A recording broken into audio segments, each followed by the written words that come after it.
Hello viewers, আসসালামু আলাইকুম। Welcome to my channel আফরোজার শখের রান্নাঘর। আমি আজকে করেছি কাতল মাছ ভর্তা।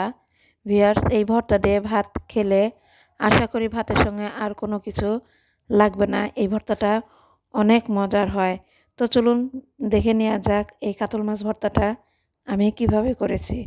মাছটাকে আমি প্রথমে সেদ্ধ করে নেব। এখানে আমি নিয়েছি কাতল মাছের গাদার অংশ। আপনারা দেখে বুঝতে পারছেন এখানে আমি 2 টুকরা মাছ নিয়েছি। দিয়ে দিলাম সামান্য হলুদের গুঁড়া, মরিচের গুঁড়া আর দিব সামান্য লবণ। এই কটা জিনিস দিয়ে আমি মাছটাকে খুব ভালোভাবে সেদ্ধ করে নেব। মাছ সেদ্ধ হয়ে গিয়েছে। আমি মাছটাকে সেদ্ধ করে ঠান্ডা করে নিয়েছি। এখন আমি মাছ থেকে কাঁটাগুলো এড়িয়ে নিচ্ছি বা কাঁটাগুলো বেছে নিচ্ছি। তো দেখতেই পাচ্ছেন মাছ থেকে আমি কাঁটাগুলো বেছে নিচ্ছি যাতে করে এর মধ্যে কোনো কাটা না থাকে। চুলায় আমি ফ্রাই প্যান বসিয়ে দিয়েছি। দিয়ে দিলাম এখানে পরিমাণ মতন সয়াবিন তেল। তেলটা গরম হয়ে গিয়েছে। তারপরে দিয়ে দিলাম আমি পেঁয়াজ কুচি। পেঁয়াজ এবং আলু এই দুটোই আমি একটু মোটা মোটা করে কেটে নিয়েছি। দিয়ে দিয়েছি লবণ আর দিলাম কাঁচামরিচ। এগুলো দিয়ে আমি একটু ভালোভাবে নেড়ে নিব। দিয়ে দিলাম আমি এখানে সামান্য পরিমাণ হলুদের গুঁড়া। এটা আমি দিয়েছি কালারের জন্য। আমি সবগুলো দিয়ে ভালোভাবে নেড়ে পেঁয়াজ, রসুন এবং কাঁচামরিচটা সুন্দরভাবে হালকা করে ভেজে নেব। এখন আমি এটা ঢেকে দিলাম কিছুক্ষণের জন্য একদম লো ফ্লেমে। ফিরে এলাম কিছুক্ষণ পর। তো দেখতে পাচ্ছেন পেঁয়াজ এবং আলুটা যখন আমার হাফ সেদ্ধ হয়ে এসছে তখন আমি দিয়ে দিলাম এখানে রসুন। রসুনটা আমি একটু কুচি করে কেটে নিয়েছি, যেহেতু রসুনটা আমি পরে দিলাম। তো আমি রসুনটা দিয়ে এগুলো একটু ভালোভাবে নেড়ে মিশিয়ে দেন আমি এখানে দিয়ে দেব সেদ্ধ করে রাখা মাছগুলো তো আমি সেদ্ধ করে কাটা বেছে নিয়েছি। এখন আমি সেগুলো এখানে দিয়ে দিলাম।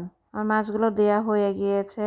এখন আমি খুব সুন্দর করে আলু, পেঁয়াজ এবং রসুনের সঙ্গে ভালোভাবে মিশিয়ে ভেজে নেব। এভাবে মাছ ভর্তাটা করলে খেতে কিন্তু অনেক মজার হয়, খেতে খুব ভালো লাগে। আপনারা বাসায় এভাবে ট্রাই করবেন, আশা করি আপনাদেরও ভালো লাগবে। এভাবে মাছ ভর্তা করলে সবাই ভীষণ পছন্দ করে। আমি যাদেরকে এই মাছ ভর্তাটা খাইয়েছি তারা অনেক অনেক পছন্দ করেছে। দিয়ে দিচ্ছি এখানে আমি 4 চামচের 1 চামচ চিলি ফ্লেক্স। চিলি ফ্লেক্সটা দিয়ে আমি মাছ, আলু, রসুন এগুলো খুব সুন্দর করে ভেজে নেব। ভেজে নিয়ে আমি দেন এটাকে মিক্সারে ব্লেন্ড করব। তো ভিউয়ার্স দেখতে পাচ্ছেন খুব সুন্দর করে ভাজা হয়ে গিয়েছে প্রায়। এখন আমি এটাকে নামিয়ে নেব। মাছগুলো ভেজে আমি ঠান্ডা করে নিয়েছি। এখন আমি এটা মিক্সারে দিয়ে ব্লেন্ড করে নেব। যারা অনেকেই আছেন যে ভর্তা খেতে খুব পছন্দ করে, বাটাবাটির ঝামেলার জন্য খেতে পারে না বা করতে পারে না, তো তাদের জন্য আশা করি এই রেসিপিটা খুব ভালো লাগবে, মিক্সারে ভর্তা। তো কেমন লাগছে এই ভর্তাটা? আশা করি ভালো লাগছে। আপনারা অবশ্যই লাইক, কমেন্ট এবং শেয়ার করবেন। তো হয়ে গেল কাতল মাছ ভর্তা। তো কেমন লাগলো? আপনারা আশা করি ভিডিওটা পুরোপুরি দেখবেন, স্কিপ করবেন না। আর হ্যাঁ, আমার ভর্তাটা যদি ভালো লেগে থাকে অবশ্যই লাইক, কমেন্ট করে জানাবেন আর ভিডিওটা শেয়ার করবেন এবং অবশ্যই আমার চ্যানেল নতুন হয়ে থাকলে সাবস্ক্রাইব করে দেবেন। ধন্যবাদ।